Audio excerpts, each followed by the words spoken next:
Okay, this will be day 6 in the 30-day project that we're doing for the servo system. So in today's video, we'll basically be starting to program some of the routines for the axis. So we have axis 1, 2, 3, and 4, just kind of go over things, and then we have a virtual axis that we'll be doing the main controls from, as far as everything will be following the virtual. Granted, this is all the axes in here are virtuals, so let's keep in mind that there are no physical hardware. So we have to treat each individual one of these as far as like on, off, and stuff of that nature, using these bits a little bit differently, because we do not have servos. We do not have the live servos, and I could add those in there to show you exactly what those look like. You know, the proper hierarchy of the on, off, you know, resets, just how the servo should be initiated of a natural sequence. But basically, you know, I want to get the system fully running and fully done, so that it's a fully emulated system and it's running with the HMI that we created. So granted, I've only did the basic setup of the HMI system so far. So without further ado, let's go ahead and get to the axis programming. To go ahead and go back through things again, we are running the emulator. We are running the basically, this is the 30-day project we're running. So again, this is day 6. We are going to start with axis 1. What I did to save a little bit of time is, okay, so we have, let's just go through the routine. So we have the main routine, which we're calling all of our subroutines, right? We have our axis draw, which we don't have anything in right now. We have our axis home, which we do not have anything right now. And what I did is, for axis control, I went ahead and added some fault monitoring logic. Very simple. Again, this is not as in-depth as a natural servo should be, although it does have many attributes that a servo system has, because it is a servo system. So don't fret as far as that goes. You know, like the natural reset that you have here would be the same hierarchy as I would have for a natural reset of a servo, as far as the fault reset and the shutdown reset and that nature. So what I'd like to go through is how I've written this so far. So basically, I'm looking at the axis tag. So axis 1, I'm aliasing. So I made all these tags, and I made all of them in the actual program level, right? So if you looked at the basic program properties, right? So I've made all my tags at the program level. I have not made them at the controller level, because I want to be able to basically export and import this routine into all of the rest of these that I do not have anything in, right? So I want to make this as quick and as painless as possible. So, you know, as far as I want to write one set of code and be able to import, export, and just change the tag names as far as the aliases and get it fully functional. The couple tags that are global would be the status bit, and we're basically summing this up. So we're saying if the axis doesn't have any fault, we're saying that the fault axis bit is fine. The group doesn't have any fault, the group is fine. The axis doesn't have a physical fault, which is fine, and that will be defined up here. We could itemize this out a little bit more. For the sake of time, we may come back and like itemize this out to show different alarms on the alarms and events once we get to that point. But for the sake of time right now, we're just going to generalize it, say there's no axis faults, there's no module faults, and there's no configuration faults. If that is all true, then we're basically going to say that the axis is okay. It's in the okay status, and we're going to basically sum all 4 axes up and then say that they're all 4 okay, so that the system is basically fully functional, right? So all servos are okay. The system is ready to be able to start. And again, this will all be individual controlled, right? So keep in mind, these are all, anything you see an alias on is actually program level, program scope tags, and not, they're not global, or they're not, I should say, they're not at the processor level. Now, again, in like, say for instance, the higher versions of like version 31 or version 30 and 31, I believe, which I was fortunate enough to beta test at RS Tech Ed 2017. There's a lot better structure, tag structure, when you get into 31 and 30. I believe it's 31 that you can actually no, it is lower. I think they start at maybe 27. But you can actually separate the properties and change. Basically, you don't have to do just the program level stuff. But anyway, this is what we're dealing with. Not to jump ahead of a version or something like that. So not to confuse anybody. So we're basically aliasing everything, and we're keeping it at, again, the program level. So the program scope tag. And the HMI reset is something that's going to be global throughout the whole system. So basically we have that as a processor scope tag. So what we're saying is if we hit the reset, if we toggle the reset, that it will not reset anything over here unless there's a shutdown access status, or the shutdown status is basically high, and then you'll basically come in here and do a shutdown reset. And that's only for Axis 1 at this point in time. Right, so what we did as far as the controls over here is we used our UDT that we made. So the UDT that we made on I think it was video 1 or video 2 maybe. Video 3. Don't forgive me if I'm getting a little bit behind. But what I'm mainly getting at is that'll all be in the show notes below if you want to research back into look at the prior videos. Basically we're using the UDT, so we're basically coming in and saying, okay, we made a tag called Axis 1 Servo Controls, and then if we highlight that, we can come in and see everything that we have. So we made Axis 1 Servo Controls, and we have a motion axis or a fault reset. We have a gear, a home, a jog, a move, a stop. We have a shutdown reset, a dynamic change, a redefined position. We have an off and an on. So I gave that as basic functions.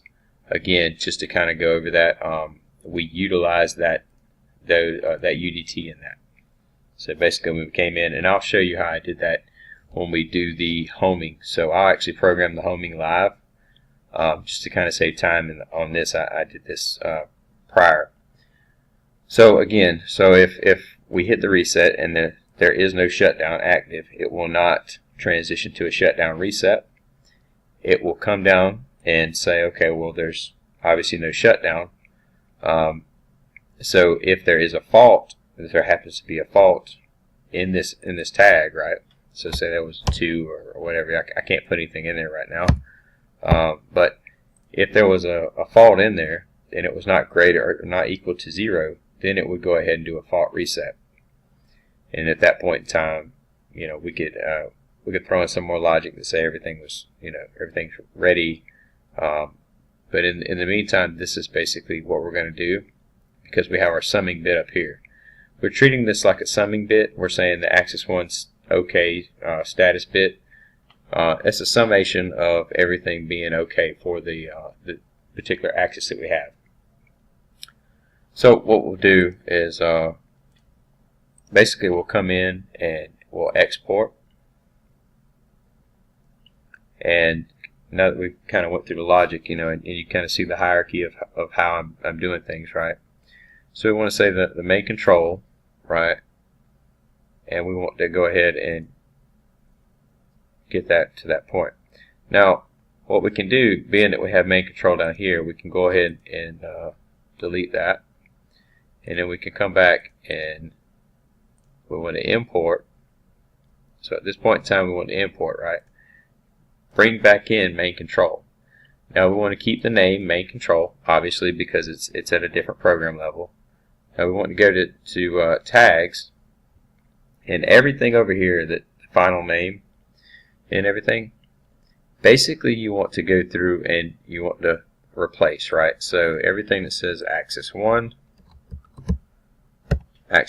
you want to make sure it says axis 2, because we are in the second axis at this point in time, right? So you can basically just do a replace, go through and replace everything. And let's go back through that again. Alias 4.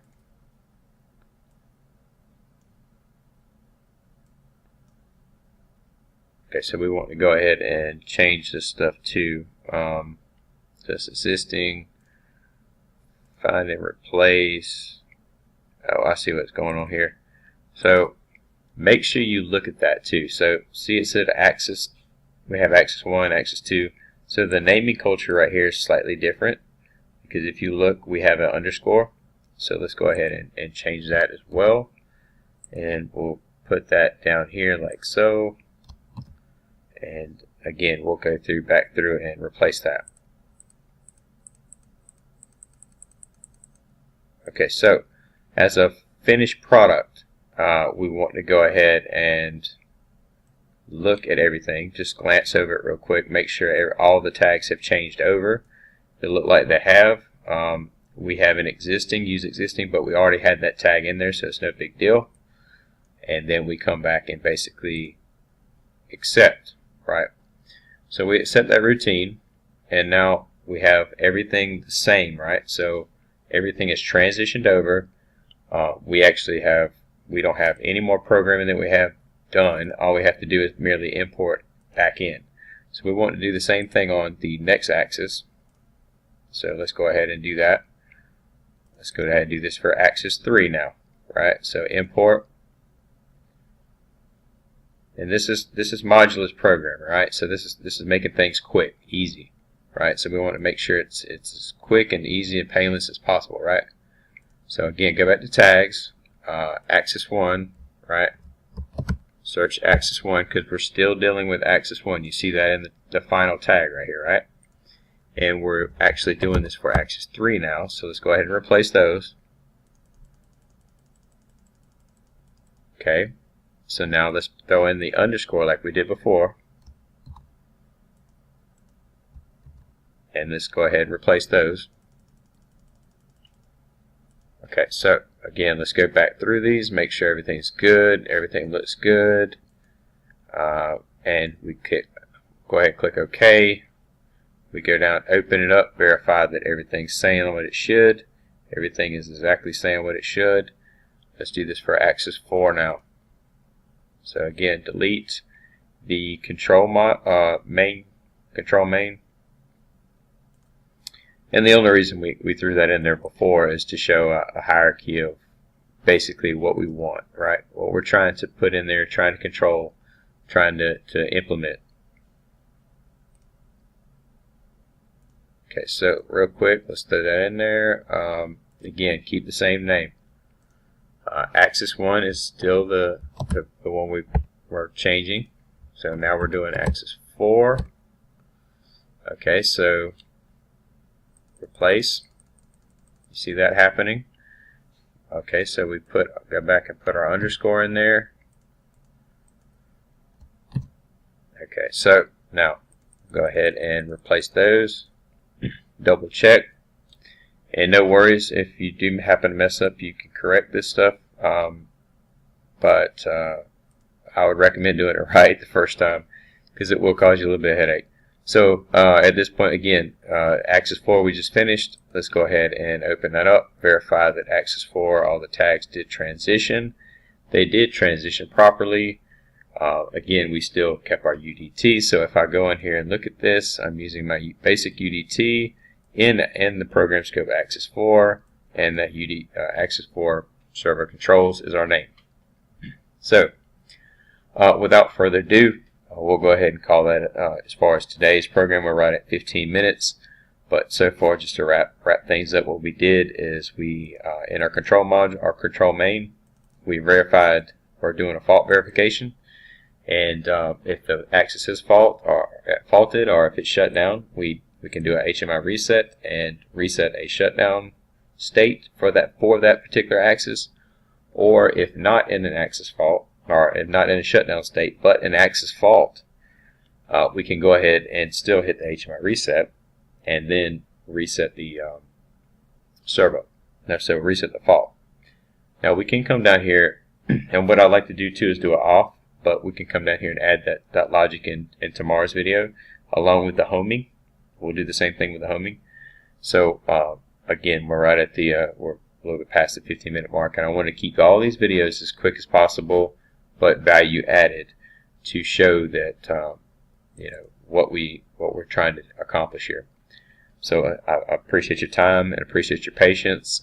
If you'd like me to go through this a little bit further, I will. Trust me, as we go through this and start making the program more, you'll start understanding and seeing more about what we're doing.